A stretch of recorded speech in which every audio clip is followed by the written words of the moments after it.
Hello and welcome to the oh my gosh, Joe, I've lost track. Maybe 112th episode. Yeah, I think it's 112th. And with me, I have a special guest, Joseph Armeanio. How you doing, Joe? doing pretty well, but it's not too late here. I don't know of those 112, how many of them I just did solo even. So we've like upped our game quite a bit with the dev updates since they first started. Well, I mean, that's how everything starts, I say. We have people put blood, sweat, and tears into something, and then somebody comes in and is like, "Oh, I can add this to it," and then somebody comes in after that, and you get these layers of additions. So when you look at it from now all the way back to the beginning, you can, there's a difference, but it's gradual steps along the way, and everybody's putting in a fuck ton of work in the meantime. Doesn't mean one Yeah, thing's more elite than the other one. It's just, just like Ergo, stuff grows as it goes, and it's just yeah, as awesome as it was before. So what's the hot topic of today? Well, Joe, I think the hot topic is that a lot of people, a lot of buzz, and came from the Sigma Chains announcement. We had one of our most viewed tweets recently, I think. I think our Slim Doge dev update tweet got like maybe 20,000, 25,000, 30,000 views. This one is up to 15, I think, already, which is maybe Yep. 4 or 5 times more than what we usually do on our normal tweets. So it's gotten a lot of interest. It's been passed around, I'm sure, in the mining community and other things, especially with the Bitcoin halving coming up and everybody getting boned, still feeling butthurt from ETH going proof of stake, all that kind of shit stuff that's going on. So yeah, I think that's a hot topic. I think a lot of people also maybe had trouble perhaps understanding exactly what that meant. So maybe we can help clear that up for the hang on. It's 11:33 my time. Oh, holy shit, Joe, we have 5 people watching at 11:33 p.m. Well, Eastern time. to everybody out there that's up. I'm sorry I'm not wearing a hot dog costume today. And I'm trying to whisper because everybody in my house is asleep, but we're gonna get through this, Joe. All right, so where to start? That sidechain idea actually is pretty old, right? If you want to know kind of the backstory, Alex is kind of a machine, right? And so every once in a while, I kind of have to push him to take time off. It's honest. What's his time off look like, Joe? Is it still like coding and doing shit? And Well, he's writing shit on paper, right? He's writing he was, formulas. yeah. So I finally convinced him after it's one of those things where I'm pushing him. You got to take some time off. You got to enjoy life, buddy. Like get outside. And yeah, eventually, like I thought I broke him. He's like, I'll unplug. And, he comes back and he's like, oh, I have this, sidechain framework idea for Sigma. And, I was like, well, you were supposed to unplug. Like, what happened? And he's like, oh, I was reading papers and I was coding in my notebook. Yeah, pencil and paper. So notebook, right? so he said so he's sitting there, he's sitting there compiling things in his head, I guess. I don't know exactly what's happening. And so at first, we were going to call it Ergo Meta, right? And the name was to try, or the idea anyway, was to try to take Sigma, take Sigma, Ergo tree, everything we've built on top of Ergo, because it's quite beautiful, and try to make it portable, right? And one unique thing about making Sigma portable is we can start playing with it, right? Like we have ZK atomic swaps in the core of Ergo, but privacy is not enforced. So what if we created a sidechain that enforced privacy? If we look at kind of Sigma protocols as a whole, there's always like ongoing research, in kind of the academic side. And it's like, okay, well, what if we supported bulletproofs? What if we added ZK folding inside of some of the Sigma protocols that we're running? Like, there's a lot we could experiment and play with, right? But when you have a chain that's live on mainnet, it's like at a certain point it kind of more or less ossifies, right? You need to be careful that you don't bring assumptions. You need to Bitcoin's a great example. At this point, it's kind of like, I don't know, chiseling marble to get any update in the Bitcoin network. But a part of that is because it secures so much value, right? But I don't necessarily disagree with like looking at the market cap of Bitcoin and saying, hey, let's just make some crazy choices because it's interesting. Like that's a terrible mindset. So I assume that as blockchains as a whole grow, they secure more value, they need to be more conservative, right?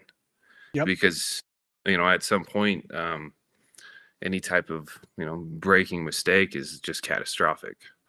And so one unique thing about taking Sigma and making it more portable, compatible across different systems, because you have to remember Ergo itself came from a modular framework, right? ScoreX, where you could plug in different layers of a blockchain and kind of play with different consensus models.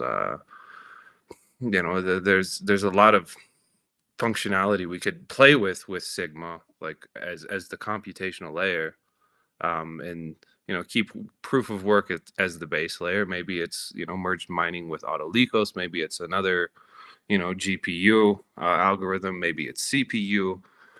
Maybe it's even ASIC, right? But we have the capacity to kind of reorganize the stack a little bit, but keep everything on the top layer compatible. Which we're seeing that with EVM, right? You can look at Binance Smart Chain. You can look at Base. A lot of them just reuse the same code, right?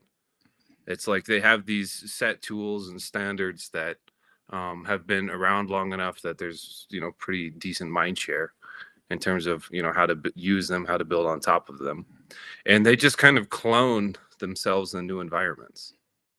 And so we're saying, okay, well, if we look at Uniswap, Pancake Swap, Sushi Swap, it's more or less the same shit, right? Yep. So why can't we do that with Sigma? Because if you look at like the suite of apps that we've built on top of Ergo, I would say relative to the size of the community, we're doing amazing. In terms of you can look at options or P2P DeFi stuff, Dex contracts, and the unique thing is everything is open source, everything is built on standards. Versus when you get this like private development type shit, things are siloed. They're not really reusable. They're not portable across ecosystems. So if we could, even something like stablecoin frameworks, right? You can potentially launch a new Sigma chain, and out of the gate, you have, 3 stablecoin frameworks. Mm-hmm. When Luivatra and the Paideia team are finished, they have multiple environments where they can spin up dApps, right? Let's not get ahead of ourselves, Joe. Come on. Well, I mean, that's a big project. It right? is. It's massive. If you look at the complexity of what Louis doing with Paideia, that's a big project, and not only is it big, but it's foundationally like impactful. And so having that, potentially portable across multiple ecosystems is huge. Yeah. So I've talked about this with Alex, on and off. And it's one of these things where it's like, if we want to be resilient, right? As I don't know, in industry, we have to always be able to kind of build for the future. Like there will be a point, maybe, pick a time frame, because it's at this point it's anybody's guess, but it's like, okay, at some point these systems will need to update to be resistant to quantum computing as an adversary, right? So at some point, the blockchain as we know it is going to be attacked. Now maybe that's a while, maybe it's not, but still we need to think on long-term horizons to say, okay, well, where we are today, how do we build into the future? How do we protect value, right? And so having Sigma portable, creates this playground where, not only do you have these unique potential ecosystems where you can, see innovation develop that can then be adopted and potentially become a standard across the whole. You also kind of get this neat idea of interoperability, where it's one of the things that we've kind of been playing with Nautilus wallet, is trying to make it kind of modular in the back end to where we can support new chains easily, right? And if you look at what's already happening in EVM, because currently that's the dominant standard, you get this single wallet experience across multiple like L2s and ETH, and that's some beautiful engineering there. So I don't think that in a lot of cases we need to necessarily reinvent the wheel. We just need to look at the principles that the wheel formed from. And the Ethereum ecosystem did amazing in terms of creating like open source mindshare, building development mindshare, creating like these common standards that you see across multiple ecosystems. So on that sense, I have huge respect for what they've done. I always have. I tend to like the extended UTXO just because of like the functionality aspect of it. The smart contracts is like a multi-step process, or it's just kind of like a series of microservices. I've always been attracted to that, but I think EVM did a lot right. And so why can't we replicate some of those same principles and try to create an alternative standard? And I think that the extended UTXO model, Sigma that we've kind of worked to create on Ergo, syncs really well with proof of work. I've always been a fan of proof of work in general. Now, generally, I think like CPU, GPU is a little bit more interesting than ASIC, just because you have so much existing capacity, like in the real world, that can be like repurposed or refit. Yep. But also, the I don't know, industrial side of ASIC mining is quite interesting to look at in terms of what they've done with flare gas and like energy arbitrage is quite fascinating to see. So it's I don't think I'd ever like to see that on Ergo itself, like as a chain, but I would love to see Sigma become resilient to where it's ran in multiple ecosystems, and you just get a larger community around that contract language, right? And then it benefits the whole. So let's say in theory we spun up a sidechain that's running a new Sigma protocol, right? Well, if that's shown to be resilient, we could update, multiple systems that are then running that standard, right? Or let's say that you have, some application developer on a different ecosystem that spins up something new, unique, that's successful. It becomes portable for them, which, it creates a larger market, if that makes sense. So, well, that was a lot to digest, Joe. That was a good intro. Thank you. Why don't you take a sip? Somebody asked what we're drinking. Why don't you show what you're drinking? Just a second. I'm drinking a little Blue Label. I got this from my sister, actually. It's called Horse Soldier Bourbon. Nice. It's a gift. It's tasty. So cheers to that. The gifts always taste better than the ones you buy yourself. Yes, they're the best. All right. So the one thing that racks my brain a little bit is, how are stores of value going to pass between these chains? Let's say we have a chain that's running ASICs, and you have a lot of hash rate there securing that part, and you have another chain that's maybe running CPUs, even. It could be whatever. How are stores of value either arbitraged or passed between these, or rolled up or rolled into? What's that mechanism look like? We have a couple of potential mechanisms, right? It's not singular, and that's kind of interesting in and of itself to explore. So it's like, okay, if we have Sigma compatibility, we can kind of do it on a contract level, right? Where the miners are in essence going to be merged mining or kind of sharing data between chains, and that creates like a more trustless bridging technique. Now we also have Rosen, right? That could be plugged in quite easily.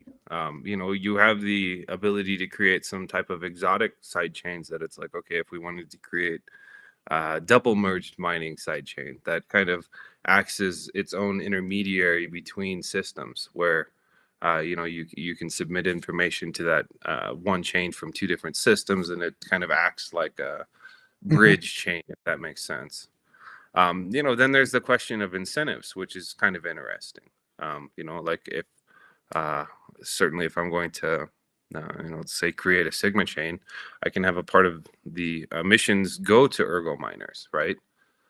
So then it creates like more long-term sustainability in terms of security rewards.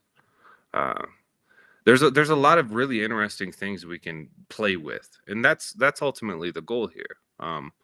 The truth is, miners need to mine. Okay, so let's start from that as just a principle. If you invest you know, capital in, you know, your facility, your hardware, you have your electric bills coming in, you need to be able to mine, right? You need to be able to mine something because you have a certain carry cost. You have hobbyist miners, yeah, but you also have facilities out there that, you know, have invested in sometimes a lot of capital, that, you know, they need to be able to mine and kind of produce coins, cover their costs, right? Hopefully get some profit along the way. So it's actually quite interesting in proof of work that we already see a ton of like proof of work chains that are continuously being thrown out on like what's to mine. And you know, most of the time it's, you kind of scratch your head and say, okay, people are spec mining this, but what does it do Yeah, that's that's a unique or game. That's a game. special? Yeah, Or right. Yep. it's a game. It's like its own version of shit coining. Yep. Exactly. Uh, Shit coining for um, miners. Exactly. Yep. yeah, yeah, and so it's like, okay, well, you know, how could we potentially take Sigma and engage, you know, across different hardware classes?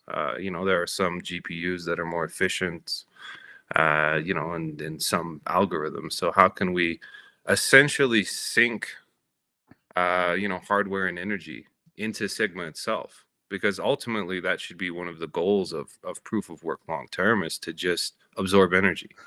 Something that, you know, Bitcoin has done an amazing job with. If you look at the hash rate of that Yeah. network, Yeah. Yeah. it's something that, you know, Ethereum at one point had a massive security wall. I still think that them going away from proof of work was one of the dumbest choices they could have made long term, but that's unpopular.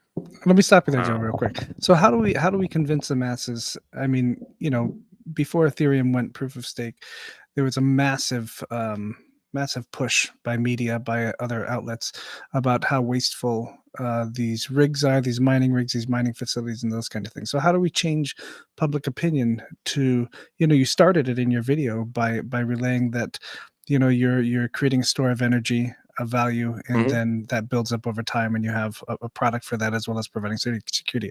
So how is that message more easily broken down and compacted for, you know, your grandma who gets pissed at, you know, people for wasting money or leaving on electricity and that kind of thing, to where they understand that yes, this is a method of converting energy to value, and that value will increase in price greater than the energy it took to create that value. So what's that look like in your head? In my head, well, Yeah. the first thing I would say is that energy is like the basis of civilization at this point, right? So we need to continuously find ways to concentrate and scale energy use. Otherwise, society itself is in trouble. Okay. Like, you know, this idea that energy use is bad. Okay. You know, like, look at what it's created for us.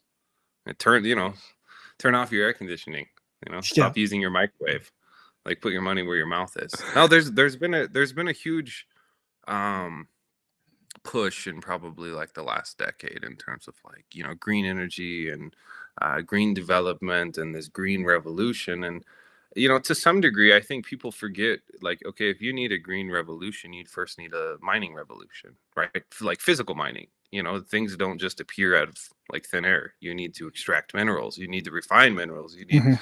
like industrial production to then create goods. And you know, that entire process is extremely energy intensive.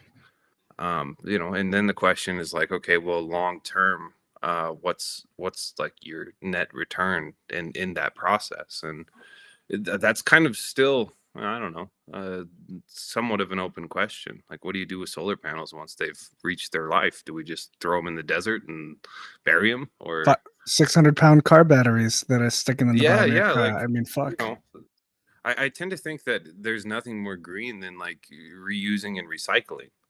Okay.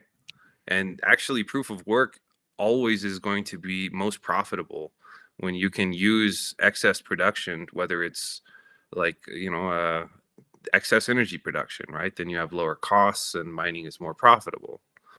So it's weird that proof of work um, works best when you can arbitrage and find the areas that have excess production, and then plug in and kind of arbitrage market rates, right? That's ultimately like this global fight that happens with like Bitcoin mining. That's part of why flare gas and hydro and areas with excess capacity tend to benefit. So in my mind, the way you're speaking right now, there's no difference between, in is it Denmark or Netherlands, they have power plants that during non-peak hours they slowly raise a weight, 200 feet in the air, and then the weight drops during critical times to generate electricity. So they're storing actual energy at that point. Whereas why couldn't proof of mining pitch to, these power plants to do the same thing, but convert their extra energy into a monetary value, but then can be sold for more than um, than what it was worth at the time that it was created. So why can't a There's a lot of power there's a plant run a bunch of fucking mining rigs on non-peak hours, and then a month later, when it goes up 5%, sell it?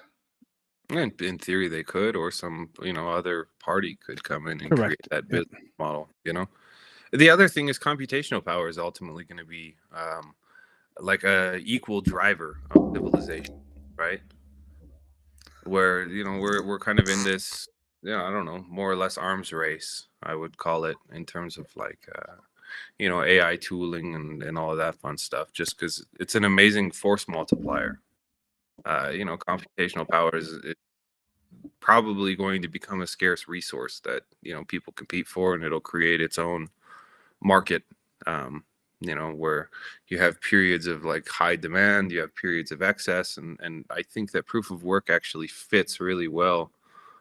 If we look at computational power, similar to energy, that it's a net necessity, it's also a driver for human growth and development, and then it's a matter of like creating this market around where you have excess capacity. So where do you And see where do you see proof of stake in this equation in the future? so um I don't know. It's a weird model to me. It always has been, but I'm old enough, I guess, which is sad, but I'm You're like 25, Joe. no, I don't know. I've been in the crypto space enough where it's like I remember when a big part of this movement was more focused on monetary value, right? Like, we're going to create new money, and it's like, okay, well, what's some of the common problems with existing money? And one of the problems is seniorage, right? Which is like, you have the ability to print bills on paper, and the like cost of production of the money is not in alignment with the actual value that it's supposed to represent, right? That's why fiat has failed over and over and over and over and over again. Now we're in this weird world where most we still basically have a fiat system, but most money is digital, right? And so there's no perception of like inflation, because you don't have to carry money. You just have the same little card, and maybe the cost of something has doubled, but it's still the same process of paying. Like, nothing has changed. I think if people had to pay actual cash for things, they would be much more sensitive to price adjustments. But because it's like the same process, it's kind of buried from their consciousness, I think. Um, so that was at one point a very like important part of like the crypto space, is like, wow, we have the ability to create some kind of decentralized money that is priced based on the cost to produce it. And in some ways, that's where, you know, proof of work is like a commodity. Where, you know, if you have gold, you know, the return on energy and, you know, invested to actually extract the gold and refine it kind of helps set the base price of Combined with the the rarity. market. Yep. Yeah, you still have external demand, and you still have, you know, supply excess, and, you know, things that affect like market rates above that. But you have this real world input that creates money.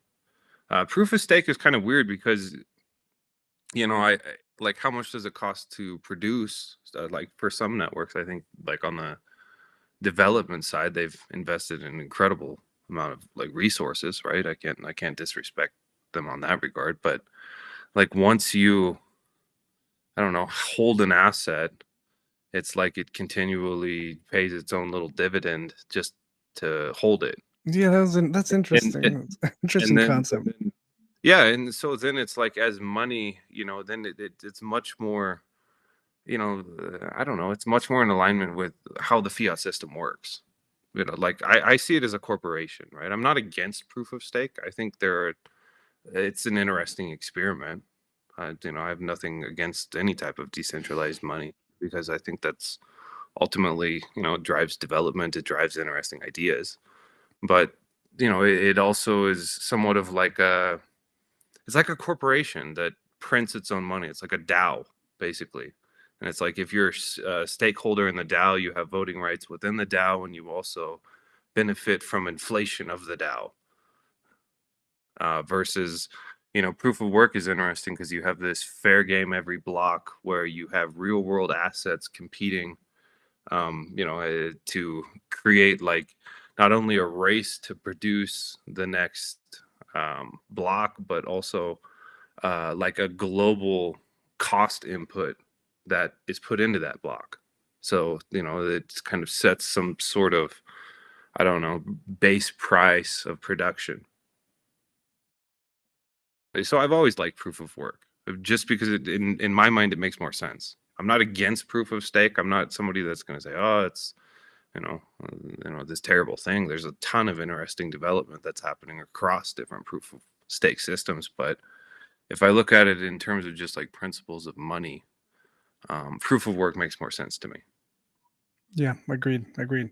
All right, so let's talk about. There was a question in chat yesterday or 3 days ago that you weren't. You were probably sleeping or off riding a horse or wrangling a cow or a bear Yeah. or something that cowboys do. And they asked if you know, since there's been talk of ASIC miners on these Sigma chains and Mhm. utilizing that, they asked if there's any communications or chats or any you know, pokes that you've had into Bitmain or any sort of corporation or company making these miners. Oh, I gave a talk actually at a Bitmain conference in 2022. The video's still out there somewhere, probably. I believe the name Did you was did you Ergo. get in trouble? No, I mean the maybe people are always mad at something. Welcome to the internet. There's no winning. The only thing you can hope for is to be destroyed in like creative ways, right? You didn't see it coming, and it just, you know, makes you laugh. Yeah. But anyway, I gave a talk, and it was called Ergo, I think, an open source economy, right? Same thing that we're talking about, because you know, we already had this Sigma chain concept, you know, at least in mind, Hmm. where it's like, okay, if we create new standards for proof of work and we create programmability, you have this type of digital money that's created by um, energy input, computational input, right? Yep. And then what happens when we can start to create financial products on top of that? You know, then you have the ability to like transform energy into a form of money, and it can create a type of reserve currency, more or less, that you can create like derivatives on top of, which is interesting because, you know, a huge part of our current financial system is derivative based. And, you know, then Alex is like, well, you know, what if we could create another layer on top of that, and let's call it chain cash, where, you know, you have the ability to create voluntary money systems, where, you know, perhaps you have the ability to operate, you know, fully backed. Perhaps you have, you know, fractional reserve, but at least you have voluntary participation and you have clear assumptions because everything is on chain. Transparency. Yep. Yep. Yeah, like you have auditability, you have transparency, you have all of these beautiful things that come along with these systems, and you build it on a higher layer. You know, and then the question is, okay, well, if in theory, if we want to create this, we need to absorb energy into this system, right? And that's a part of where like hardware compatibility becomes important. You know, if Sigma can become like a, I don't know, an interoperable universal layer for proof of work long term, we need to absorb as much energy into that layer as possible. And then Sigma is just this way to transform it into different products. You know, whether it's stable coins or options, or, you know, I really like this idea of gold stable coins versus fiat because it's more interesting. You know, and it also kind of like sidesteps a certain regulatory problem you run into when you, you know, basically create some digital counterfeit, you know, central bank currency, Yep. which is more or less what a stable coin is, unfortunately. You know, now, if we create like commodity backed stable coins, what if they're redeemable? That becomes super interesting. You know, could that create business where, you know, if we create glue on gold or Dexy, and, you know, 2-3 years in the future, somebody looks at it and says, wow, this has been resilient. It works really well. What if we decided to settle physically, you know, gold at a premium? You know, there's business models that can be plugged in there. So, you know, in terms of like base financial primitives, I think we can do a lot of interesting things with Sigma long term. You know, that not only, you know, opens up like the blockchain space, but potentially brings in commodities. And, you know, Dan's doing some really interesting work over at Zengate, just kind of, you know, on board, like, you know, let's say new markets to, you know, this type of technology, and you know, offer benefits to producers, cut out middlemen. Like that's amazing stuff to watch. I'm super excited for Dan's project. It's just the idea that you can utilize this kind of thing on chain transparently, and then even the users of it at the base level might not even know too much about what it's doing there, but it's there for them to see and check.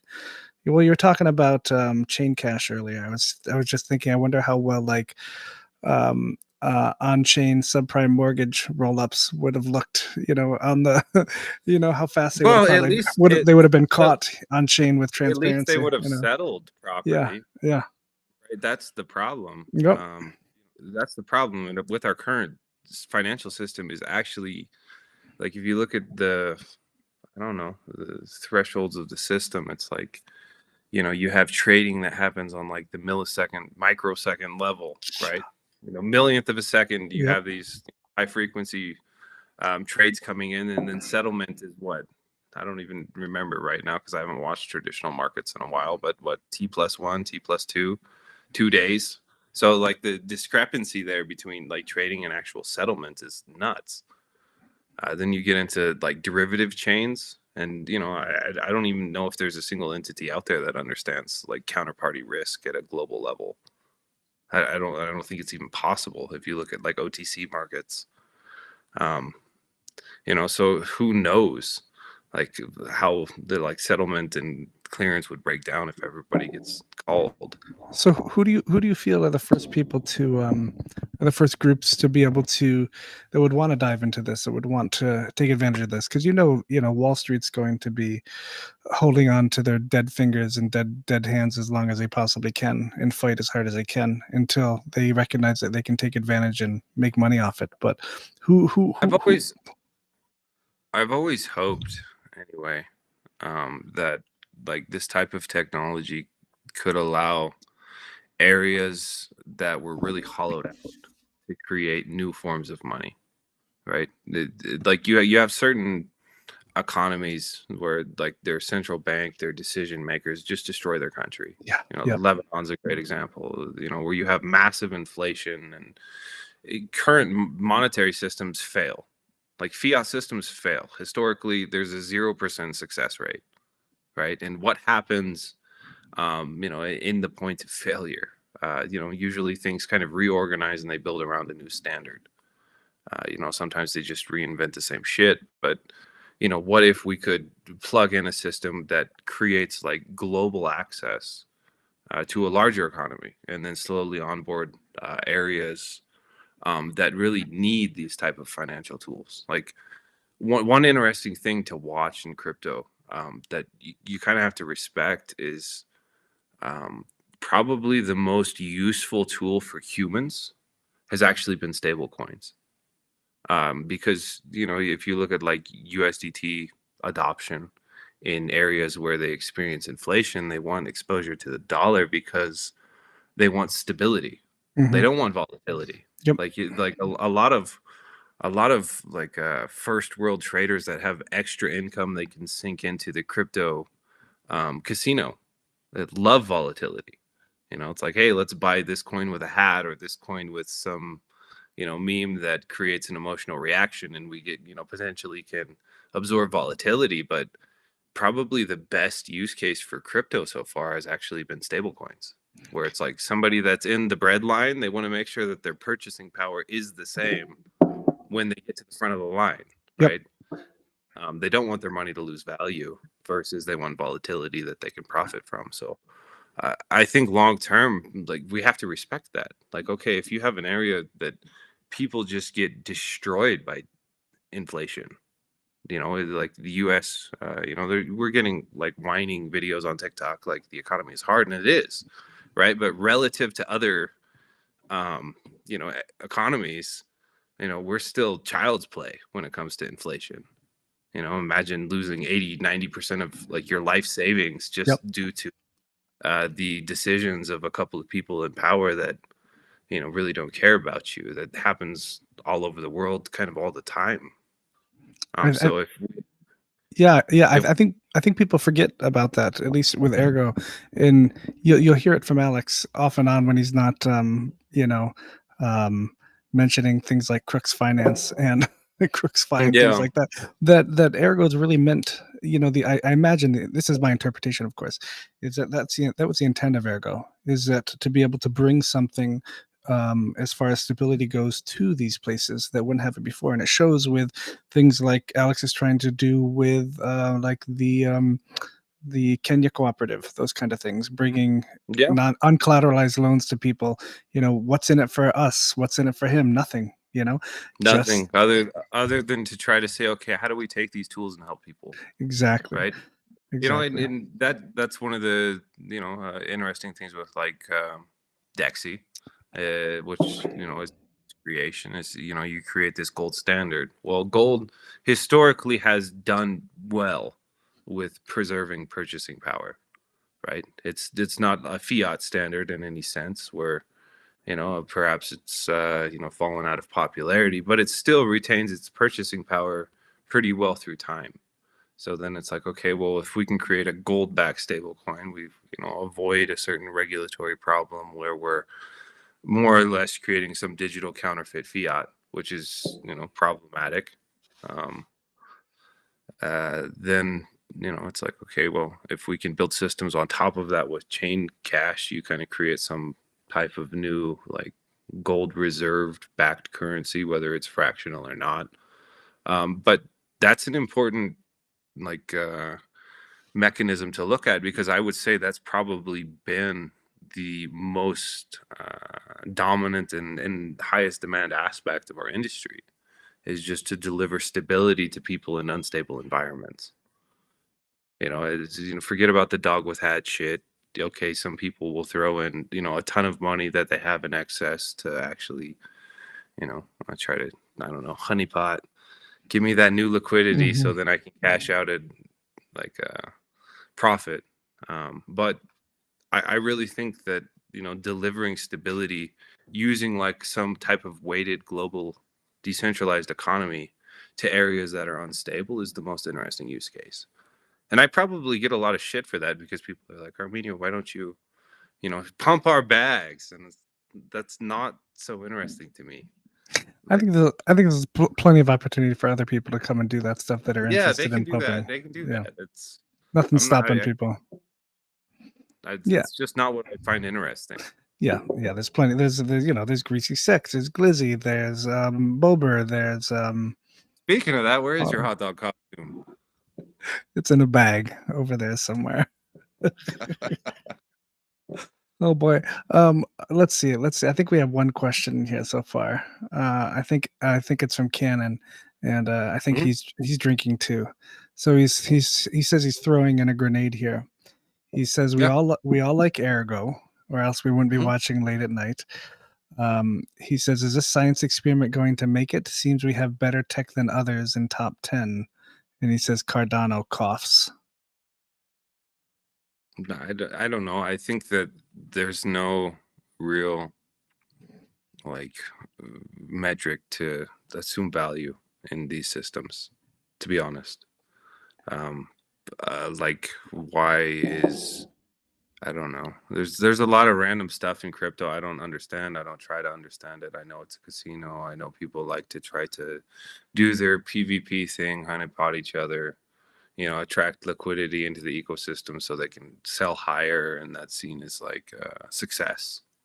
But to me, success is a little bit different. It's like, okay, well, how do we disrupt like the dynamics of money and the dynamics of control to where you look at, what's a good place? You could look at Lebanon, you could look at Turkey, you could look at Argentina. You have a bunch of millions of humans that they go through life, and they want to keep roof over their heads, they want to keep their lights on, they want to have full bellies. They're relatively the same as you and me, but they have a couple of people in power that just make stupid decisions, Mm-hmm. right? And what does it do? Sometimes it destroys their life savings, right? They no longer have the ability to have security in the future. They Yep. can't take care of their family. And they have And no that and choice. that's They can't change it either unless they get bloody, and like, then they probably die. yeah, even then, how often does people get bloody and they say, okay, we're going to create a better system, and then they just adopt something similar No, to no. the Yeah, old yeah. system. And that's the So amazing it thing. does. That's the amazing thing about at least Ergo and other chains as well, is that you're taking that, you're putting that trust into the base software that's hopefully audited by everybody and the contracts. So you're taking that greed, that human greed, out of that situation. And that's not saying that human greed is not going to exist on top of that or be facilitated by that. It's going to It's a good happen. incentive. Yeah. It's a good incentive. The question is, can we create this system where it's like the resilience of people that are in areas that are more stable extends stability to areas that are much less stable? It's kind of like the energy market arbitrage that we're talking about with proof of work, where it's like the areas that have like the most excess capacity, can they stabilize areas that don't? So that's always been my interest in looking at cryptocurrencies, is like, can access to like a global economy circumvent areas that basically suffer from centralization and stupid choices? And if we can potentially create some sort of distributed system that enough of us interact in, we have some ability to circumvent just policy decisions that we don't support. And Mhm. more or less, people are hostage in whatever fiat system they're in, right? So then you say, okay, well, you have some like representative vote that may or may not mean something, but as an individual, it's nice to have some sort of system with clear assumptions that's distributed across a large user set. And that's not the monetary system that we live in at all. I think it'd be absolutely beautiful if when, hopefully at some point, you have completely different countries on opposite sides of the world using the same currency to trade with each other. Um, I tend to Absolutely think that beautiful. if like you look at central bank digital currencies, which are their own animal that's evolving, um, maybe they make sense like internally inside of a system, but if I had revocability power in my money, why would you accept it as, CW land, or QX land, right? If I have power to revoke that, like if in theory, if China has like revocability power over their Yeah. digital currency, why would any country accept that? Yep. Fucking They crazy. wouldn't. So we need some sort of neutral money that like transcends state power. And if we're going to create some sort of neutral money that transcends like individual jurisdiction, we need to build it on a common basis. And I think energy and computation are two inputs that make sense. I mean, what would happen? Because What would happen if countries weren't allowed to print their own money anymore, or there was no use to it anymore? That'd be fucking mind blowing. well, I mean, I'm an American. I work with Alex. He's Russian. We just kind of seize their central bank assets, right? So how does that disrupt our countries being able to do business with each other if we have some power to seize assets, and if things move more in the digital realm, that becomes easier, right? It becomes more permissionless, more or Yeah, less. done. Yep. I don't see how like the geopolitical clusterfuck of a world that we live in does well with that type of like revocability in money. You need some kind of settlement system that's more neutral.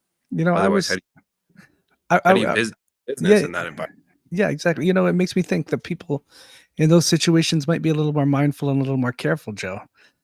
When you have when you can't embargo some central bank in another country, and shut it down, or stop things from coming out and coming in there, you may be a little more careful in your negotiation efforts, or steps you take to place even action from their part. So it made me think. I was down in Virginia last week, and back in kind of in the backwoods. And you notice, I went to an auction with my dad. He loves these kind of things. It's like sometimes people come off the hill and they go to the auction. It's like the only place they grocery shop. That's what they do. They go to the auction every Friday night and they do it. And you're sitting here in the room and you're seeing like half the people have 9mm on their hips right in the open. And you're like, Yeah. holy shit, could you imagine how much, I'm not saying I'm an advocate for open carry. I'm not saying I'm an advocate for guns or anything like that, but it gave me a realization right there in the moment that says, before I start talking shit to anybody or anything like that, I see a gun on a hip. It kind of makes me think twice about how I'm going to react in that certain sort of way. So I think the same thing applies for this as far as an open system that's global. You take away, you neuter that ability of certain countries to be able to enforce a power that they're used to enforcing, and conversations may look a little different at that point if they don't have that leverage or that power anymore. I think it'd be extremely interesting exercise. Very Are you interesting. saying that an armed society is a polite society? I'm not saying shit, Joe. Yeah, you go into politics on the internet, man. There's no winning. There's none. I'm just saying how I felt at that moment. That I thought to myself, if you see people live in a bubble sometimes, and they don't think twice about being a fucking asshole to somebody, and just going off the rails at somebody else because there's no consequences, and there's no danger or threat to them, because they live in this fucking bubble. But down there, you think twice about doing that kind of shit. Somebody's got a fucking gun on their hip. Well, I mean, Keep your fucking mouth shut. It's an interesting Be question. respectful. Yeah. It's an interesting question whether like this ability to control fiat printing. It completely changes the part. It changes everything. It changes how they act. It's like if you have a hammer, everything looks like a fucking nail. It's exactly like that. It's kind of like its own little ring of power. Yeah. Where it's a corrupting force. Yep. Because you have. I don't know. I think seigniorage in and of itself is some kind of corrupting force when it comes to money. It's like you have the ability to create more value, as an output than the input that you put into it. And then what's the difference? What's the demand? How much can you exploit that? How much can you profit from that? How much can you project control through that? I think that one of the reasons why I've always liked like the Bitcoin community is just the general idea. If we fix the money, we can fix the world. Like I tend that's a part of like where I don't know the space came from I think it'll make a as huge difference. That's for damn sure. and now it's ridiculous looking at like if we started from if we can fix the money we can fix the world to what kind of animal can we put a hat on and go to the fucking moon? Like I don't know Joe, what there's happened. space. There's space for everybody, Joe. There's space for everybody. I don't know what happened, but I I kind of lost track. Anyway, No, I mean, could you imagine what it'd be like if, I mean, we all know that a certain country in Asia completely strongholds the value of their currency to make it a certain way to make themselves advantageous in the trade world. So, I mean, how do you do that with a global currency unless you own most of it, right? well, It's a I little harder mean, to do. at least with something like proof of work, everybody needs some sort of energy production. Every country does. Every country needs computational power. And then it's like, okay, well, how can you arbitrage like that market globally and create some sort of economy based on, excess capacity? And proof of work makes sense to me if I look at like human evolution as a whole and trying to create some sort of like neutral system and using natural inputs that civilization needs to like disintermediate, um, you know, one state power because it's a common thing. Every country, every human on this planet is going to experience a certain quality of life based on the energy production of their area and the computational power of their society. Iceland will suddenly become very wealthy with their free energy production. They seem to do pretty well. I mean, if you look at the quality of life, they seem to do pretty well. Anyway, Yeah, is this supposed to be a dev update or are we it just is. We're only are 52 minutes in, Joe. We've are we got just another. We've got another question on the stream. They okay? said, "Oh, Battle Cobble said I'm over in Kenya 2, 3 times a year. Do you believe the Kenyan cooperative would need assistance in any way? I'd love to participate." That's an awesome thought. Yes, Yeah, there's a current missionary that provides the interface between Kushti. Essentially, Kushti will cash it out or send them. I don't know if he sends them SIG USD or USDT. He might send even send them USDT. I don't know, but they cash that out. They deliver it to the people. They have them sign, all the paperwork, the forms, and then they come back and pay it back, and it comes back through them. So I think it'd be awesome if somebody's over there to go check out these places and have a face from Ergo say, hey, we're part of Ergoland, the place that's or Good Things DAO, the place that's a facilitating this. Let's see what you guys are doing. What else needs to be done? You guys, does everybody know how to do this and submit loans? Drum up that kind of thing. Maybe give a little bit of a master class on and how that works that's and what that does. I mean, that'd be invaluable, I I think. I think if there's anything that's going to like humble me in terms of like user experience and trying to create like intuitive interfaces and tools that are simple for your grandma to use, it would be that type of like cooperative, right? Because they had to learn how to use wallets. They had to like adopt these things that were completely foreign to them. And there was a whole educational process that they went through in terms of like how to use the wallet and what is crypto, what is self custody, like from absolute basics. And that's something that I don't know. I think long term we should always strive to be like, okay, well, the person that has no exposure to these systems, what's the easiest like user experience to onboard them and what makes sense? Versus sometimes you get these heavy tools that make sense to people that I don't know. Ergo tends to be like a command line community on the back end, right? It does. That's right. And so it's interesting to say, okay, well, if you're going to create a new DAO, of people that are using like cell phones that have never touched crypto, it certainly woke me up a little bit, I would say, from my own little bubble got popped. So I think long term, that's something we really need to look at as a community. Is it's not always like the flash and the fancy. It's how simple is it? Correct. And it's like if we can refine some sort of algorithmic stablecoin, can we create a wallet that's just like the gold wallet where they don't need to know much in terms of blockchain, and perhaps we can use Babel fees and, you know, cover the transaction costs and just make it super easy, you know, user experience. And I think there's a lot we can look to with existing payment applications that are already adopted and say, okay, well, can we make it similar enough that if they've used this, they can use that? I think the trick in those cases are to start with the source of, you know, where you know, because if you onboard individuals, you know, if you're Hmm. so right now we're onboarding individuals that are taking out the loans, right?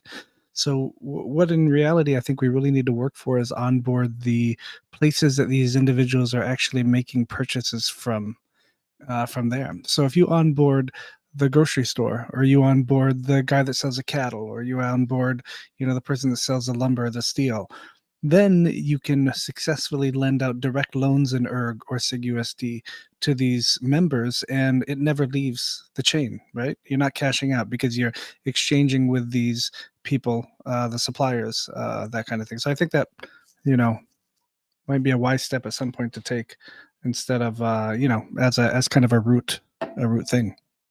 Hmm. All right, let's see. What do we have? Joe, how much have you drank? Have you drank more than me? I'm keeping track.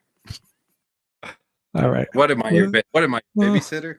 No, all right, let's see. Should we jump into the dev update now? I'm sure we'll we have should stuff to definitely talk about go in there. there. All right, let me hit my fancy button. I say thank you to Andy for making this fancy OBS connection. Here's a fancy button. Oh, look at that. That's beautiful. All right. So on Wednesday, we are one day late, but on Wednesday, Kushti said, let's have a chat. Please share your updates. And nobody fired it. I'm going to hit fire here right now. And let's put an ergo thing too. Beautiful. Let's put the love icon too. Oh, it's been so long since I've used it. I can't find it. All right. So here we go. First one. We've got Luivatra, and we don't say when Paideia anymore. We say soon Paideia. He's awaiting EIP5 support to finalize contracts, refactoring front end code. So lots of work being done, but nothing visible yet. We'll get to bug fixing soon. Fuck, he said soon, Joe. We are fucked. it's Well, it's it's over. It's over.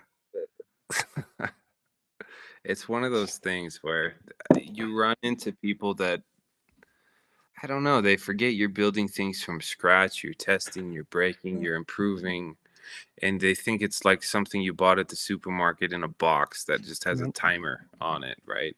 That's not what we're cooking. Nope. You Nope. know, so he's making that from scratch. So, you know, soon is like when it's done. Paideia And is fantastic. I love using that tool. It's amazing. I built a it vote. really is. I built a vote tool for the early SIGs, and you know, while it worked, it was so fucking annoying. And to be all on chain, to be immutable, to automatically send a payment when it's done it's fucking amazing, Joe. It's a powerful Mm, little suite. Like I don't think people understand the long-term implications of Paideia. I really don't. yeah. Um, it's hard to.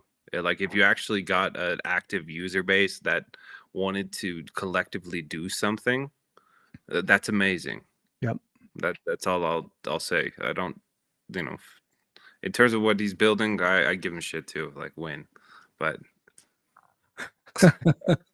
All right, next we got Crux Finance. So soon, Crux Finance worked on some bugs related to Coinly integration. Quite a few ergo tokens are missing, so I had to revert to using placeholder names, null 1, 2, etc. for tokens that we do not have the Coinly token ID for. Found a missing index that was causing rollbacks to be slow on ErgoPad. Oh, there's still work going on ErgoPad. I think somebody asked in chat if ErgoPad was dead. So they worked on stabilizing the off-chain bots that have been misbehaving. Blitz, small bug. So Luis working with Blitz, small bug fixes. Switch to generating 2 collections, one for the cards and one for the card packs. This provides a cleaner collection on the for example, auction house. And he's got a link here to auction house. Can we see it? Let's see what that looks like, Joe. yeah, I would say when Blitz rolls out, we need to have a community event for Mick because he's put a lot of time and a lot of his own money in creating something pretty unique. So, Amazing. the Sigmanauts should sync with him, and when he's ready to roll out his product, let's try to create some sort of event to celebrate that, because that's a lot of work. Great idea, Joe. Yeah. I'll show up and I'll lose his game, on a live stream if you want. Bullshit, Joe. You say that, but you always end up winning stuff. It's ridiculous. All right, why don't you take Kushti? Can you read it? Can you see it? All right, so yeah, more or less. Ergo protocol reference client R&D. So looks like he's merged Rock's database into 5.10, and we'll do a release within a few days. He's going to start building and releasing 5.1.x branches, which means we're going to go through kind of community testing. And so we'll kind of go through like a pre-release, and then we'll usually have some people that spin up these and try to break them and get some improvement. Looks like he's been working a lot on EIP 6.0. In bits encoding, decoding implementations as an example. Also material to provide instructions for adding new methods. 6.0 is going to be a big, let's say, deliverable, right? I would say that if we're going to take Sigma into multiple environments, we probably want 6.0 in place as like the portable standard there. Yeah, and he said that there might be, you're right, because right now we're on like 5.020 or something, and that's with what's that flat database that he's using for the node, and then he's going to use, there's a 5.1 something that's going to be using rocks, and he says potentially there might be the 6.0 is going to be rocks, but there might be a 6.1 that's the old style again, just to keep compatibility with like ARM chips and those kind of things that are running rough with rocks. So super cool. Looks like it's ongoing research into new Sigma protocol development. I know that that's something that we've tried to be patient with. It's like ZK has become its own, I don't know, let's call it sex machine in crypto, where, it's like we're a ZK something, we're a ZK AI metaverse, like buzzword salad stuff that doesn't really translate to Web 4.0. Yeah. So we like there's some unique beasts that are coming out of academic research with Sigma protocols that could potentially build some really unique stuff long term. And it's something that we've kind of been, I don't know, we've had the mentality, let's sit back, let's watch, let's see what kind of beasts emerge from that jungle, and if something makes sense, let's adopt it, versus let's kind of chase what the current trend is. I've said many times in the AMAs that sometimes the first person over the hill is the first on the end of a spear, right? And when you're talking about zero knowledge cryptography, sometimes that's its own dark forest. So I don't necessarily think we need to be cutting edge. We need to adopt what makes sense. We did do the Sigma Chains video. That was a pleasure. It's been something we've talked about since 2021, and then we've been distracted by other things. And I got some nice views on YouTube. That was a popular video, Joe. Yeah. So with Dexy, we're pushing towards mainnet. The mainnet is somewhat imminent. We're in the process of deployment, so that's going to be awesome to see a new stablecoin framework. And it's important to recognize that Dexy, yes, is gold pegged, but that's only because that's the data feed we're plugging into it. A while ago, there was a project in a hackathon that was never really realized. That was like going to take SigUSD and price it in shrimp, which I thought was really fun. Like of all the of all the commodities, shrimp. I didn't see that. But you have the ability to potentially have a silver based coin or oil or some other commodity. Shrimp, I didn't see that coming, to be honest. But that's the beauty of open systems, is sometimes you see an idea that you just never would have thought of. Sometimes it's good and it delivers, and sometimes it's shrimp coin, but fascinating to watch. True. I think Kushti's due to put up another participation token on Auction House, perhaps. I think it's Mhm. been a while since he's done one before. I know Yep. he could be sneaky too. I know he snuck one as an options call on on what is it, Sigma O. So that was Yeah. lucky for the person that grabbed that, but super cool. Oh, we got an exclusive announcement for the 20 people watching right now. You ready, Joe? I'm ready. I just got a ping in the MEXC channel. Mark and I asked them what the fuck's up in nicer terms, very kind terms. How's it going? Any updates? Because they've been cranking away quite a bit, but I don't know why they're not working on the weekend, Joe. They work till 10 p.m. their time every night, but they don't work on the weekend. This is a quote from Pulsar. He said, so anyway, we pinged them. Mark pinged them on Saturday. I think I pinged them today. And they just wrote back and they said the development side's almost been fully integrated and they're entering the testing phase, which is So do you know what that absolutely means? what Soon. soon. There's they're still in the testing phase. It's soon. Like Yeah. you need to go through, break things, make sure that your system's operating as it should. So it's not something we can give a date for. People then get upset and are like, how can you not know? Because there's not a box. This is custom engineering that's happening. Yep, totally. All right, we got So I low-key. say 2 weeks. What's that? 2 weeks. A Rosen 2 weeks, Joe? Is it a Rosen 2 Let's weeks? see. Half a moon, 14 days, 2 weeks. Couple whatever fortnights. Yeah, whatever you want to call it. All right, we got All right. LowKeyNerd up here. He says lots of stuff, but I'm on vacation, so getting ready to open packs on April 26th and continue to check out our launch video series in the meantime. Yeah, don't There forget you go. Yeah. 26. Let's try to get this. Let's try to get an ergo community effort to support what Mick's done, because he's been on the grind for quite a while, and I'm a big fan of what he's doing. Man's amazing, right? He's pumped a lot of his physical cards into supporting this by selling them and paying for things. Absolutely amazing. Yeah, at the end of the day, he has a passion and he chases it. Yeah. I respect that.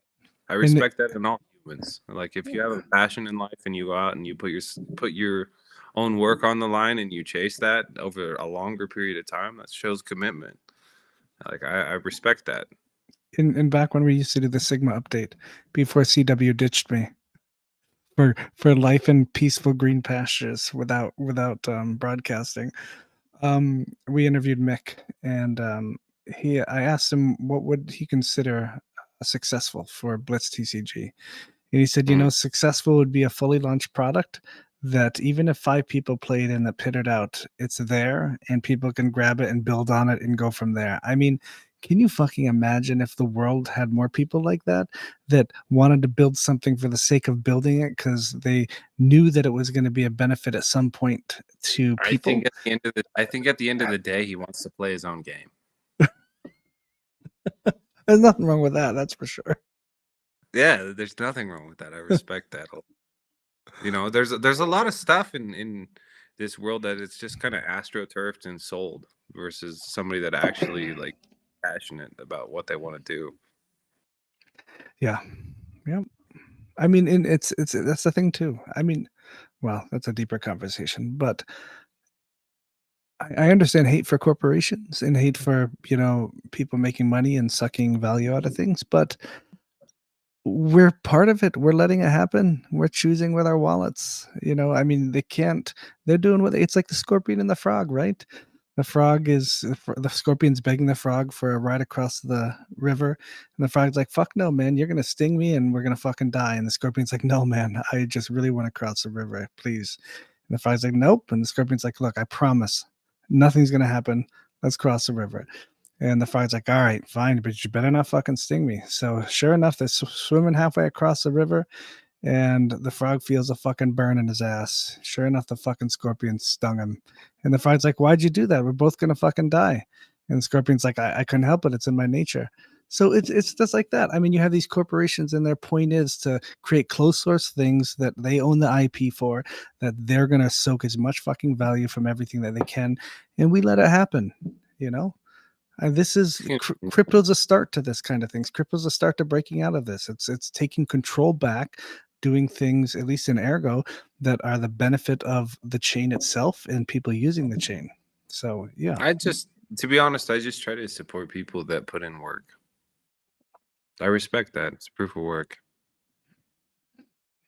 All right, you ready for the Rosen Bridge update? This is all you, man. Hit it. All right. So, with Rosen Chains, we've been working at, supporting new signing schemes.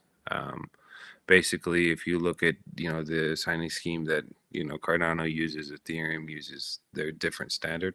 We now support both, which is big, right? In terms of like backend tool with the guard service. So we've been going in update, with the new signing scheme. Kind of refactoring things, improving them, getting them ready for multiple signing schemes and simultaneously, pushing that public.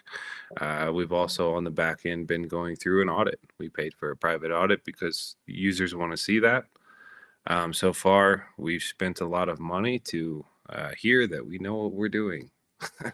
No critical vulnerabilities. There's a couple of minor things that you could potentially patch, but so far that's great to see. Like that gives me happiness in terms of just our overall engineering quality. But it also is kind of painful that it's like, okay, we built this open source code and now we're paying a lot to hear that we did a good job, right? But such is life, and I do hope that type of audit, people see it, they respect it. It's a stamp. A lot of the times we buy products that, I don't know, man. It's like the egg dilemma. You go to the store and I look at all these different type of eggs, and it's like caged, cage free, free range, pasture raised, and I have no idea what the hell standards, actually mean. But if you crack the yolk and you have a good omelet at the end of the day, that's what it's about. So I think we did well. You guys did a what's it called? Right, there was a watcher update on the 4th. I think I mentioned in the last dev update. I was working on a video for everybody tonight, but I ran into a roadblock, at least on the Windows platform, and vomited into the dev chat of the guard channel. So when MHS wakes up tomorrow, hopefully he can tell me I was fucking stupid and missed a simple thing, and it's not his fault. But we'll see how that works. But I think your new update, right, adds a little bit of salt to the hash, which is essentially when a password is hashed, it adds random data to it. So even if two people have the same password, it's going to look different in the hash. So that's a little security feature that's great. And once I figure out the node issue that I'm having to run that program to create that hash, I'll make that video and post it in chat. Hopefully tomorrow, if MH answers. And we're currently working on a private Bitcoin testnet implementation, where we're kind of running things in house.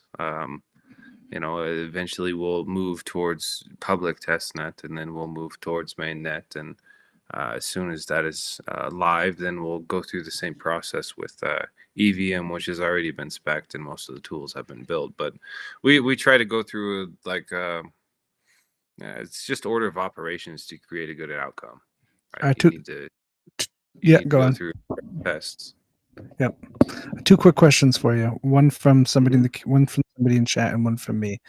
Can you remind everybody how you guys are gonna what your game plan is for potential ridiculous fucking moving gas fees when you use Rosen crossing with Ethereum? Are you gonna maybe charge extra and then the change is sent back eventually and that kind of thing? Well, at this point, we have a pretty good system in terms of estimation, but you're always shooting into a moving target, right? And that's one of the crazy things. Exploding moving target, Joe. Well, that's one of the crazy things about EVM as a standard. I get that it's actually somewhat beneficial when it was proof of work anyway, that it paid a lot of miners when you had these high EX fees, right? They'd go to the miners. Yeah, you had these high transaction fees in order to beat race conditions. But look at what's happened the last couple of days where you have like extreme volatility, right? And then you have people that have all these crazy DeFi positions trying to pay for the race to close their position before they get liquidated. Oh, And you see that guy? You see that guy liquidated on Pepe the other day? Fucking ridiculous. $1 million, $1 million, and then he said after a couple hours he saw that they returned 189,000 or something. So the dude was out $700,000, $800,000. Like holy! I was thinking about killing You know himself. what? I mean, it's To be fucking honest, ridiculous. I have to be honest. Like, that's a good problem to have.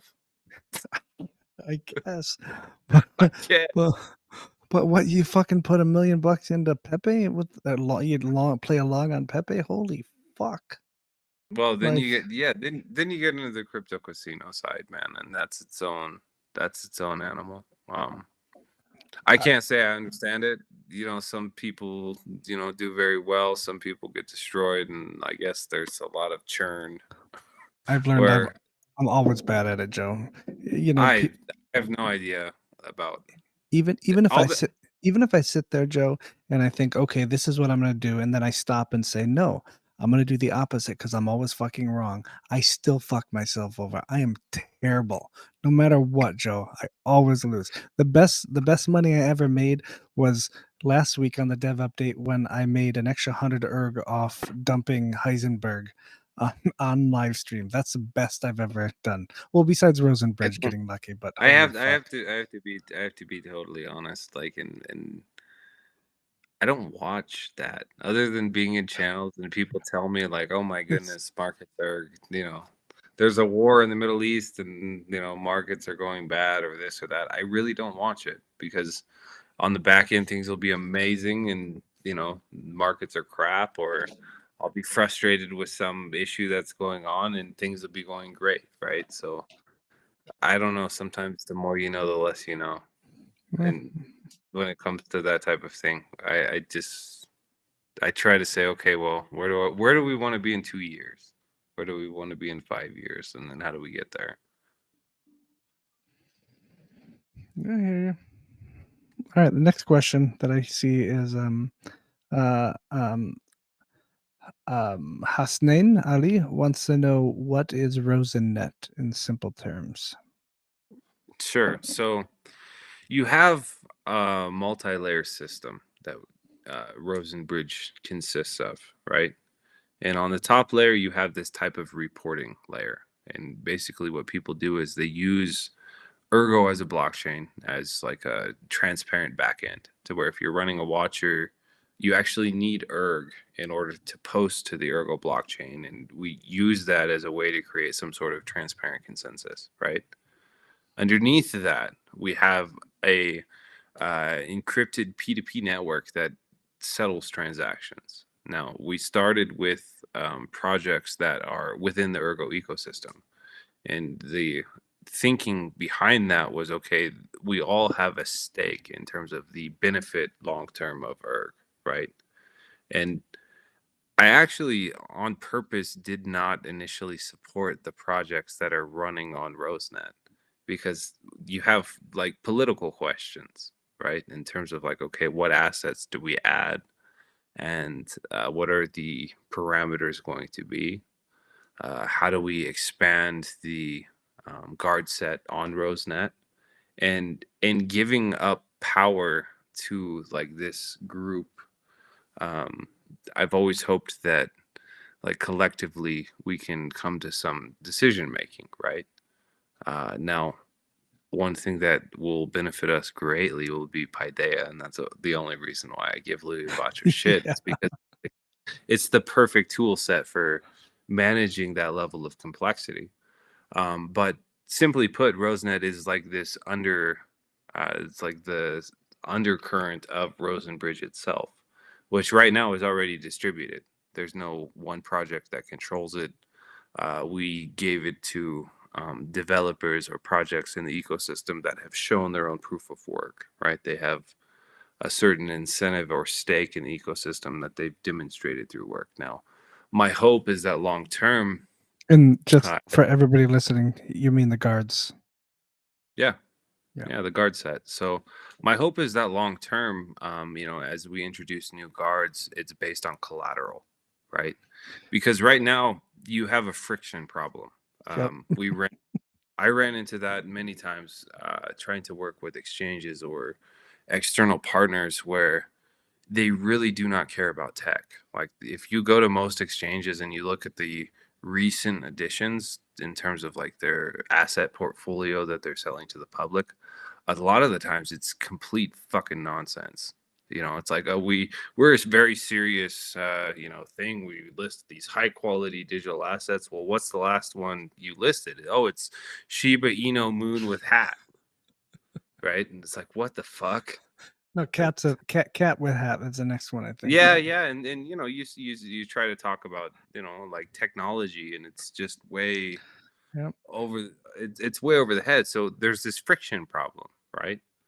And my thought has been, okay, well, we have the capacity to build something like Rosen Bridge where we can open markets on our own terms. Like, okay, if you have Binance that has this product, Binance Smart Chain, right? It's permissionless. We can actually like open a door and open access into that market without anybody's permission, Yep.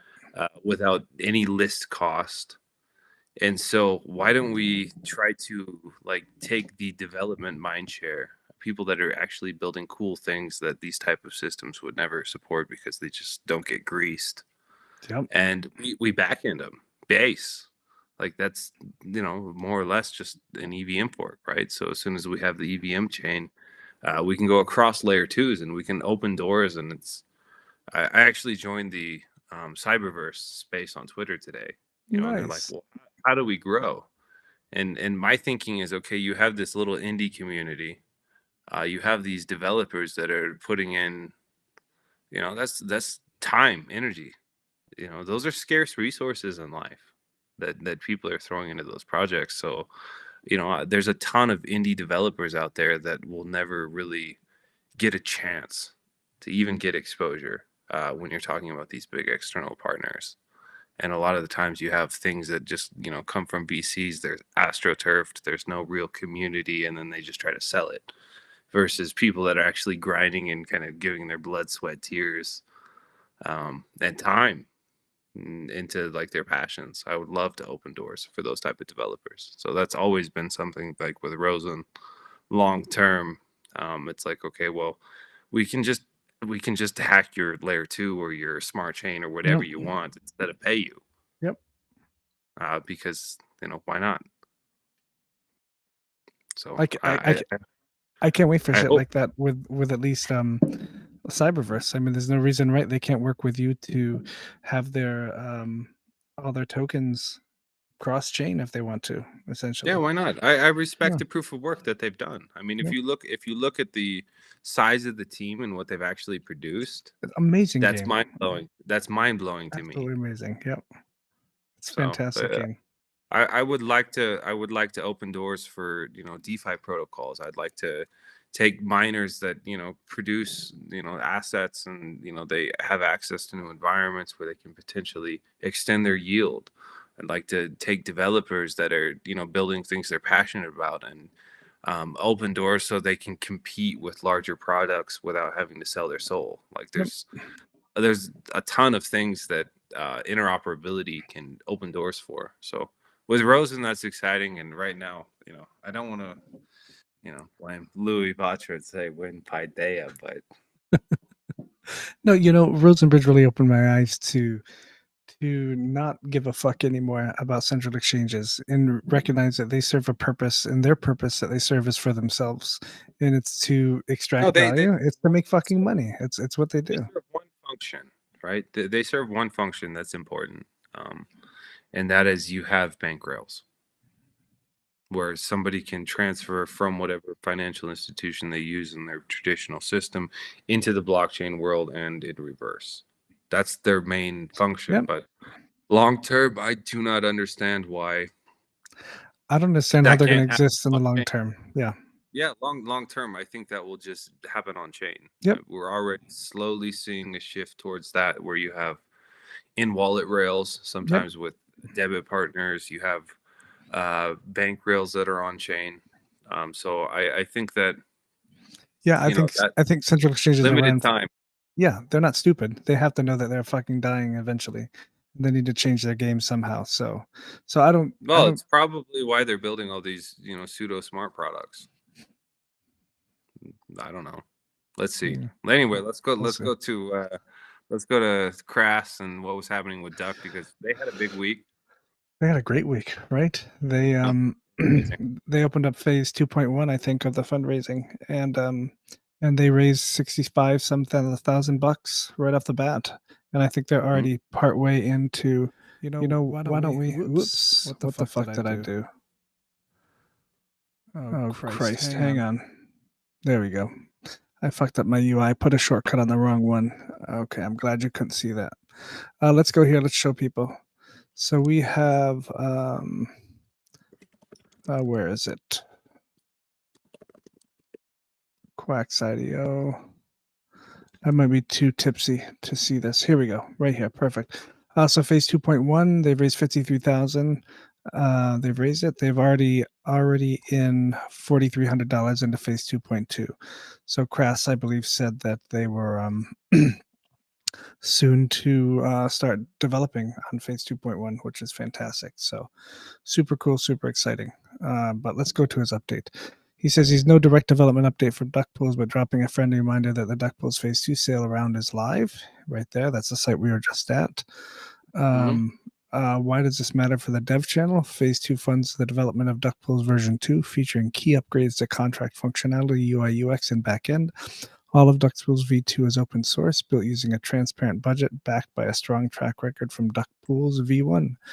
Version 2 delivers industry-competitive algorithmic lending and borrowing, complemented by innovative open-source DAO frameworks. Yeah, he's built his own fucking DAO on DuckPools. I mean, like, holy shit, ridiculous. I actually broke, so far, I've always felt like I wanted to try to be neutral, right? And sometimes I actually regret that, where it's like I didn't share my personal thoughts, but I didn't also want to. I don't want people to follow me, right? I want people to know their own assumptions, come up with their own ideas, and realize that I'm a human with my own flaws and my own logic, right? But for duck pools, I actually kind of broke that neutrality, and I said, on Twitter, and on channels, I like the duck, and I'm going to throw some money towards Crass because I really respect what he's doing. Not just in terms of like it's fully open source, but there's some serious documentation there. And so if I wanted to get into the Ergo ecosystem, that would be invaluable. To look at some of just the documentation that he's done around his code, trying to engage the community and actually get real user feedback. I'm a huge fan of the project, so I like the duck. You like the duck? I like the duck. People are, it doesn't have a hat, so there's that. But doesn't have a hat yet, Joe. Yet. He says specifically the expansion of DuckDAO frameworks opens the door for community developers to propose and develop DAO-funded extensions to the platform. Please consider supporting the sale, as the advancements from DuckPools version 2 can significantly benefit the broader Ergo ecosystem. Yeah, super awesome. Let's see, what else do we have? We got PGR. Well, somebody says in chat, they said Charles from ADA has been giving a bunch of shout outs in his AMAs recently to Erg. Any ideas how we can leverage that to reach new users to use Ergo products? Well, I mean, Charles, it's no secret that Charles is fond of Kushti, and Kushti's fond of his time at IOHK. I think during the 110th dev update, I asked Kushti about, why he left IOHK, and he says he really, he misses that environment of being around such smart people. And I every once in a while I ping Charles and ask him if he's free to do this dev update with me. And we chatted one time Fred night, and he wasn't shy about letting us know how much of a smart person he thinks Kushti is, one of the smartest people he's met. So, I mean, you got two great people there that have that connection, at least, and that history. And you have two chains that kind of are built around similar principles, as in, a lot of open source, a lot of transparency. So I don't see an issue with, further down in the comments, Joe, people are saying that I think Erica said something about some people don't feel a great benefit of trying to hype or shill to Cardano holders still.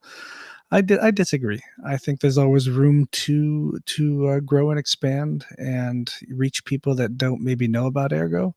I mean, it was just luck that I tumbled across Ergo, and it was through Cardano. So with that in mind, I don't see an issue with putting effort into where Rosen Bridge is touching or where Rosen Bridge is going to touch. There's a lot of interesting things that are happening there. I listen. Charles is a busy guy, so I've never been a fan of being like, Charles, save us. Yeah, no, Right. exactly. Yeah. He's got his own life. He's got things that he's handling. He does. But within the Cardano ecosystem, there's actually a bunch of great devs, a bunch of great ideas. Lots and that's of why smart people. That's why I said, like, net, even though I come from the assumption that in my brain proof of work makes a lot more sense. If I look at, developers that are building on top of proof of stake, there's a ton of great ideas out there. And that's not localized to Cardano. If you get into the Ethereum ecosystem, there's a lot of great DeFi products and stuff that's going on. Shit, Joe, you just spilled $5 worth of whiskey. No, I'm done, actually. Good. So we're good. Yeah, no. So there's a lot of great development that's happening out there, and I'd have to say that honestly, if we look at like the actual people that are contributing and at this point carrying the torch for those type of ecosystems, I would say more often than not, Charles has probably passed the torch to community driven products and DeFi projects, and like it's grown well beyond him to where at this point he probably can't even keep up. And Ergo's gotten to that point for me where like I signed on to Twitter today and I'm like, oh wow, this project is putting on a spaces, and I'm actually listening, not knowing what the hell's going on at all. Thinking, wow, how cool is this that there's this own little sub community that's focused in one particular area and has their own social circle and development goals, and I'm just out of the loop. So I'd assume Cardano's grown well beyond him for a while now. Yeah, I agree. And you'll notice with his, once in a while I'll tune into his broadcasts that he does. And you notice a lot of his broadcasts are calls to action for Cardano peeps to take responsibility and pick up kind of stuff. A lot of what we're preaching here. So there's a lot of similarities there. Erica just says, but we provide them with solutions like Rosen and Oracle, and they have to rely on Ergo. Yeah, but Erica, if you listen to the Cyberverse space today, we had some NFT people come in at the end, or not at the end, but they were speaking at the end of part 2. It's just one ecosystem. They were asking about how can we use NFTs as liquidity on Ergo, because they have a big project that they've made on Cardano and they want to try to expand to Ergo. And the only answer we had for them is, hey, you can use NFTs as collateral on SigmaFi. And they're like, oh well, that's nice, but Cardano, we've developed this on Cardano and we have this and this and this and we get our value from this. There's a lot of stuff that, even though it's really cool on Ergo, we're still a bit behind for those kind of things. So even though we have amazing oracles and stuff's decentralized and we have Rosen, that's not the full piece of the pie, Erica. We have a shitload of stuff that we need to, really cool pick up a notch. Yeah.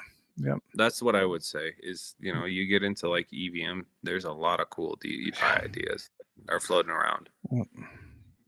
Yeah, keep the idea is to always keep learning and don't be threatened by stuff that's better than you.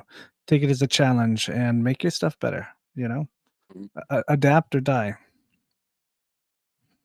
Yeah. All right, whose is this? Is this you? Or yeah, this is you, right? I read the last one. PGR 456. Nah, it's blurry on my end, buddy. I'll read it fine, you liar. It's just because you're drunk. He says, almost finished implementing Sigma Rust bindings in Go. That's for ergo-lib-go. Still some wallet implementation missing, but he's working towards the first release. When the release is finished, he'll set up an example repository with some basic dev examples on how to do transactions, mint tokens, Spectrum Ergo Dex swaps in Go using the library. Awesome. Oracle Core, we're currently working on issues Kushti found with the buyback function. Let's see. TGR is a huge resource. He's actually thrown out some videos that I would say are really top quality. That unfortunately, that type of stuff in crypto often gets overlooked by just Fucking A. If I see one more fucking video with a dude on the cover, like, I'm I gonna know. fucking shoot myself, Joe. It's like that. Don't say that I can't live. believe Don't that say shit that. works. Oh Come shit. on Sorry, I can't say that. Right. now. Anyway, let's go to Cannon's update. Can you read this, or is it still blurry? Sure, it's a little better. The field is a peer-to-peer pledging protocol where individuals can pledge assets, coins, or tokens to support participant in a competition. The project will be DAO-driven and open source, shooting for MVP late May, prior to the French Open tennis. So those of you that are tennis fans, pay attention. Minor dev update, but successfully tested guard signing for accept market function using 3 different signers. This allows for event reporter guards to accept markets they're willing to report on. Asked last week for help. And there's 13 of us on the team, including devs. Mitch Erg leading the landing pages. Have hero features, tokenomics, roadmaps. That's amazing. Looks like TYJA is helping put together a poll for a site domain. Look for that in the coming week. They have a Discord together to find out if you want to participate, volunteer, move towards the project DAO, move that forward. So it looks like they've had a quick review. That's awesome to see, actually.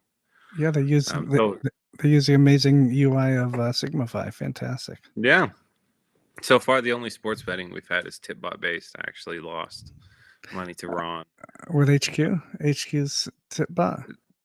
But no, we've been doing that for years with Ron, where he he's really into UFC and fights, and so I take the other side of his bets and I don't even watch it, and then I learn if I win or lose. And actually, I'm pretty good. I think I'm in the win category over the course of like 2 years, but I lost yesterday pretty badly, it seems. I saw the video and I was like, oh, geez. All right, let's see what else we have. Looks like Captain Nemo's responding to PGI saying they're working on a token and contract metadata registry with CI validation. Mm-hmm. That's Basically what happens is right now when projects want their logo updated, right, to fucking rebuild the package, don't you? We have to go through and repackage Nautilus and the paint, right? So we're creating a way that will automatically update. Yeah. I remember, what was it? I want to say like 3 months ago, I submitted like 2 or 3 logos and then I forgot about it. And then I think, was it Bober was getting really pissed off that it wasn't there's been a couple pushed. And then so Captain did it, and then I was like, oh shit, the logos are showing up. I can't believe it's been that long. I forgot. But yeah, so it's definitely we've been working on the manifest update, and that's fantastic. been its own challenge. And then people want a new logo for a new coin. It's like it's not really where the focus is. So then we got to take time away from wherever the head's at to keep people happy. So that type of standard will be great, because then it'll just happen. What if there's like a EIP you can do where you can embed, where you set a standard to embed the IPFS link for the token icon inside the register. So then Nautilus, when it launches, checks for a little bit to make sure everything's all up to date and grabs images from there. It's an interesting idea to chase down. Because I know Cardano centralizes it, right? Cardano has like a central repository where all the icons are. The foundation might actually run it. I'm not sure, but yeah. So that'd be interesting to kick it off chain. All right, we got we got Rosen Watcher version 2. I think we talked a little bit about this, right? The implemented database service, Ergo and Cardano scanner services, TX pod service. They updated the typeworm version on the Rosen Bridge scanner. Reformat health check package to a new mono repo and move the core code base as a package.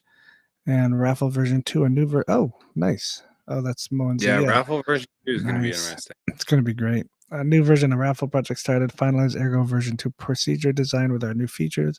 Working on Ergo Raffle service contract and utilities related to version Raffle 2 contracts implemented. That'll be fun Big to be upgrade. able to fundraise in different.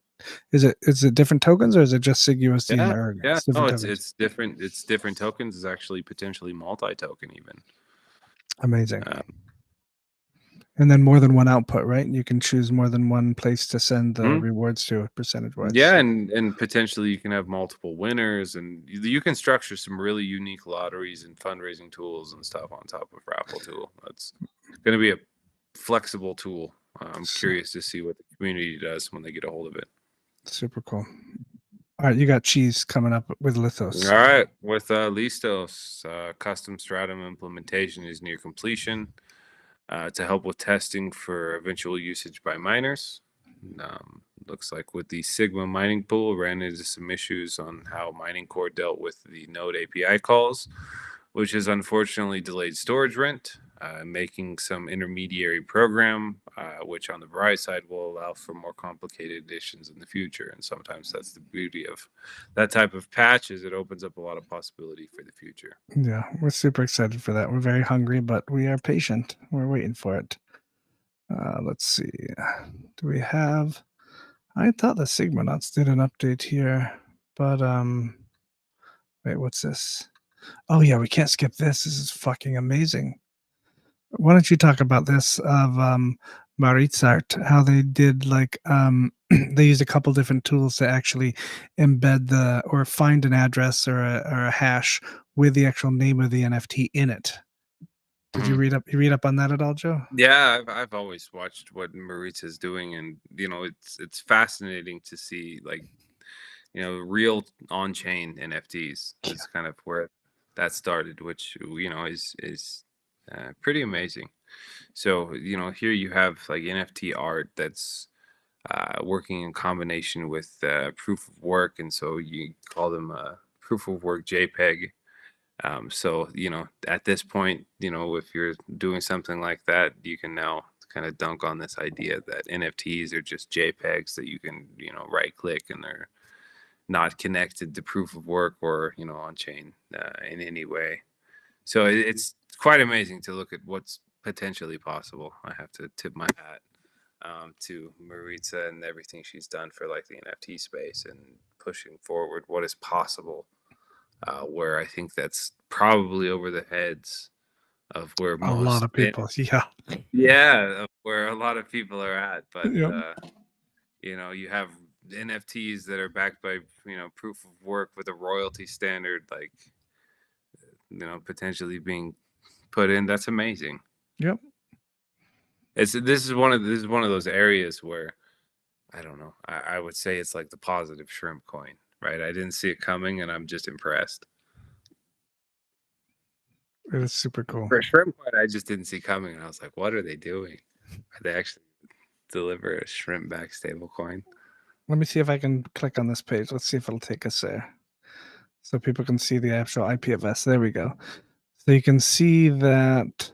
Well, let us see. Yeah. So here for people that can see, the image hash actually has coffee in the first part of it.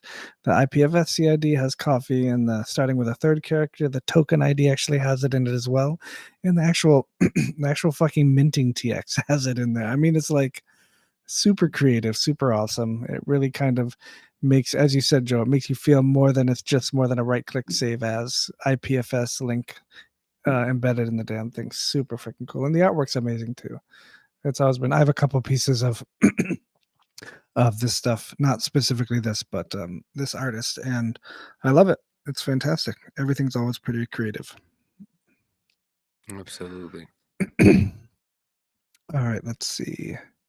There is our Sigmanauts update, Joe. Rustin. Wow. Wow, Rust went all out. If you say Rustin has done a good job, if you say he should keep doing it, he's gonna fucking stop doing it, Joe. We don't say anything. We just are thankful for what we get. All right. All right. All right. Let's see what we've done. Canon is actually going to take $2,500 US dollars that USDT, or not USD, sorry, SIG USD that is slated to pay Dan for our shared rare Evo booth, and he's going to dump it in duck pools, and we're going to benefit off the APY until Dan wants the money, and then we'll have a little bit extra just coming from us. Sigma lock proposal actually ended, so we're gonna put those funds over to Four Eyes Development Group, which is MGPI and LGD, and they're gonna start developing Sigma lock, which is super exciting. Ergo-go has actually been voted as a Sigmanaut, so that was successful. Sig mining buffer proposal is still active, and that's where we put a little bit of ergs in the wallet, so the payout is faster to miners, and they're not waiting 25 hours. Instead, they're only waiting an hour. Pool server has been upgraded. Yeah, I think we did that last week. Yeah, we did that. We changed the PPLNS payout so that people that would come, we used to have it quite higher, so people that would come wouldn't really see their real payout until like 2 or 3 blocks later, and that can piss off miners. So we lowered it down pretty far so that it's more like PPN or PPS, whatever the hell that other one is. So it's closer to that. It still kind of discourages pool hopping, but not so much. Mark the Shark and Ergo-go are still developing dashes. They're still out there. It's great. That's working well. Rustin's doing a great job updating the SIG's mining pool webpage, and that's a landing page that we have posted for the miner stats and those kind of things where people go first and see. And actually, you can see a quick look at it. There we go. It throws our hash rate up top here. Shows how to connect to the thing, and he's even built this in here too. So if we take, let me grab this for you. I'll show you a quick thing. So if we take my miner right here and we dump it in here, he actually has a little check. So it shows me my worker right now that's working and how much is pending balance and how much my last payment. So super cool job by Rustin there to integrate that into the pool. And these are legacy from when Cafe set up the page. So he's got a bunch of tips here for people that are interested in mining. We're still ongoing talking about Sigmanauts mining revenue, Sigmanauts revenue streams. The Sigma lock and the mining pool are 2 revenue streams that I think are important for the SIGs. It's important to have a revenue stream. The EF is going to run out of money at some point. We need to have some sort of way to sustain the community funds. And there's been a lot of discussion on UX UI contests under active development, and that boils down to essentially the idea was to create kind of a list of vital or essential ergo projects or products. So the idea that if somebody comes into an ecosystem from Cardano or Ethereum and they say, hey, how do we do this? And we're like, we kind of have this, but it's still broken. That's not going to be great, especially in the middle of a bull run. So the idea is to identify these and rank them, and then see if we can actually divert Sigmanaut funds into hiring a dev to do it, or pumping money into that project so that they can actually finish their product to make it worthy, or not worthy, but up to date and comparable to something that people are coming over. Those are the big things. You don't want to come to a chain and be like, oh, I did this on Cardano. Can I do this here? And you're like, yeah, kinda, but it doesn't really load like this, and that kind of thing. So that's a new development that we've been talking about for the past couple of weeks. We've got 30,000 erg plus, what is it? It's all right here. 4 million THCs, 160,000 SPF, and some greasy sex. And we've got the money to try to do this. So, we're here for the community. I heard that Gaten also made a pledge anyway to the Sigmanauts. Zengate, yeah, Palmera, amazing. Yep, he did it right on the live stream of the AMA the other day. 50, how do you like that? Yep, what a ball buster. comes in late, drops the news, and then leaves. Classic Dan, right? I think that's amazing. I think the Sigmanauts, could use that type of incentive, let's say. I agree. There's nothing better than having a couple $100,000 of money in a treasury. Yeah. People start getting interested in having ideas when that happens. Yeah, when the EF was funding it, I was actually the tie-breaking vote. That's very nice of you, Joe. You said no, though, right? In terms of like the MEXC funds. Gotcha. Okay, let's see. We're already 3 days later. I think that's it there. I think we're more or less good. Well, Joe, we had, we got up to about 23, 24 people watching the stream. There's still about 23 people watching right now. I don't know what they're doing with their lives to be watching us this late. Maybe they're across the Well, world. any Give them other that. questions that are popping up in the chat there that we need Let's to cover see. before I can go to bed? You go to bed. It's 1:30 here, Joe. Yeah. See my beauty. Let me see. Let me see.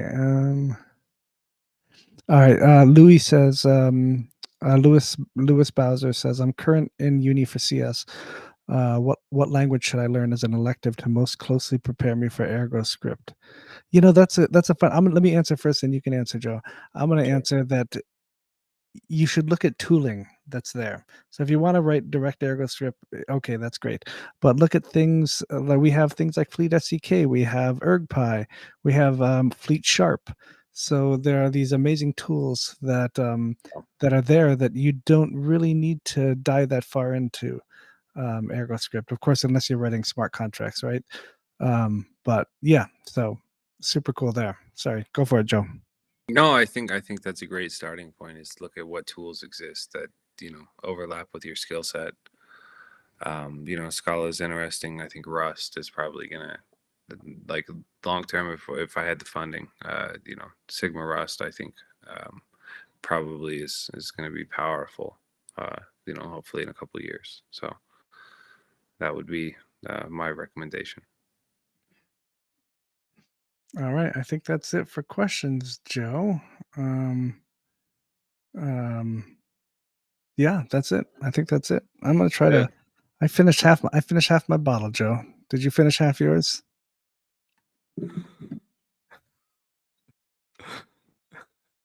All right, not bad at all. Not bad.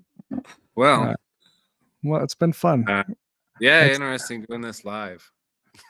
I think it adds a nice little element. It gives it a little more kind of informal, more technical focus for people asking those kind of questions that we can't really hit during the AMA. You know what I mean? It's a different flavor, and I think we'll try to mix this up often. I'd like to say that I do this kind of shit on purpose, but it's really because I couldn't think of anything else to do this week.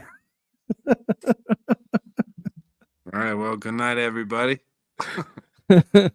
Thanks so much to all the 24 that were tuning in when we started. We're like, hey, let's just do it live. We're like, is anybody awake that will care? Let's see.